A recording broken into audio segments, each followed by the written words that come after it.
Hi, welcome to my channel Mathemagic with Mohsin Raza. And today I come up with this question. That question is to solve this fifth order equation and to find the roots from the complex numbers. Either that can be a real numbers and that can be a complex numbers. So if you haven't subscribed yet, please subscribe the channel and click the thumbs up. And let's see how to tackle such kind of questions. So here the question is, we have an equation x raised to power 5 plus x raised to power 4 plus x raised to power 3 plus x square plus x is equals to minus 1, and we can put this minus 1 to other side to make it uh, x raised to power 5 plus x raised to power 4 plus x raised to power 3 plus x square plus x plus 1 equals to 0. Now, first step that you could do, that you can see from the first three terms that what is the common in that. Because there are total of 6 terms, and from the first 3 terms you can see that x cube is common, so you can take the common x cube and you get inside of it that will left with x square plus x plus 1.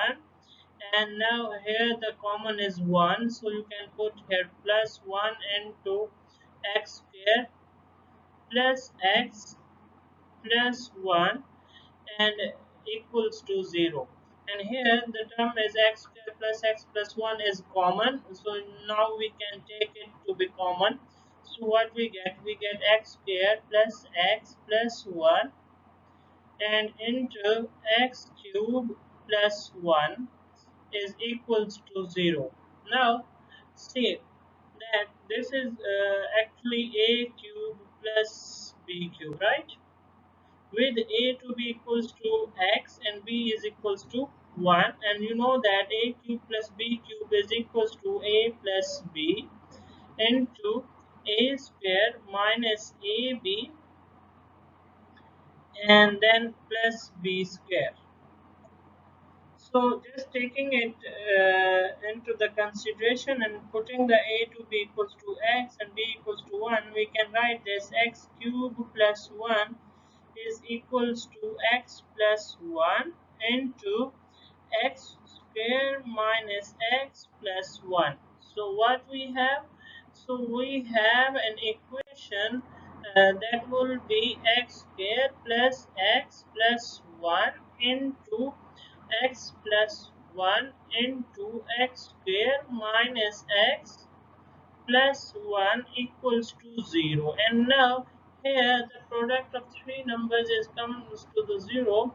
So what actually it means? It means that either one of them is 0 or all of them are 0.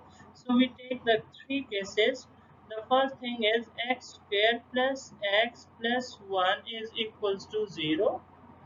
Now the second is x plus 1 is equals to 0, and third one is x square minus x plus 1 is equals to 0.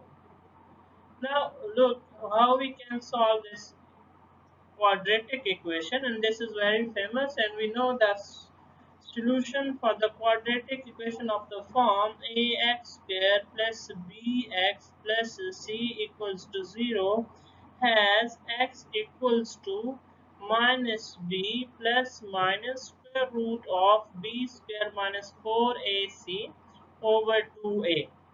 So by using this we can see that here a is 1, b is 1, and c is also equals to 1, and then just by plugging them we get what? We get minus 1 plus minus, and the square root of 1 square is 1 and minus 4 over 2.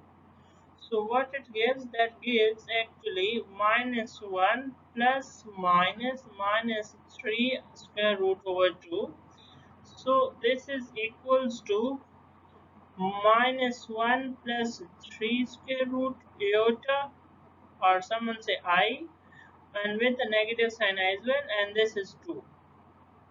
So from here we get this is x equals to minus 1, and here we get x equals to minus into minus 1 will becomes 1 plus minus square root of 1 minus 1 square is 1, 1 minus 4 is minus 3 over 2. So again we are getting here the complex numbers. So we get what 1 plus 3 square root iota over 2, and as well as x equals to 1 minus 3 square root iota over 2. So how many roots we have? We have 5 roots here. So which are them? The first one is minus 1 plus 3 square root iota over 2, and the other one is x equals to minus 1 minus 3 square root iota over 2, and the next one is x equals to minus 1, which is the real one, and you can see that they are complex conjugate of each other. Okay, so this is complex conjugate of each other, and the next two complex numbers, they are 1 plus under root 3 iota over 2, and the other one is 1 minus 3 under root iota over 2. So these are the 5 roots for the fifth order polynomial in the complex numbers. So thanks for watching this video, and please subscribe the channel and look into the description. I have mentioned many of the videos that are available on my channel, and will be more interesting videos in upcoming days. So thank you for watching.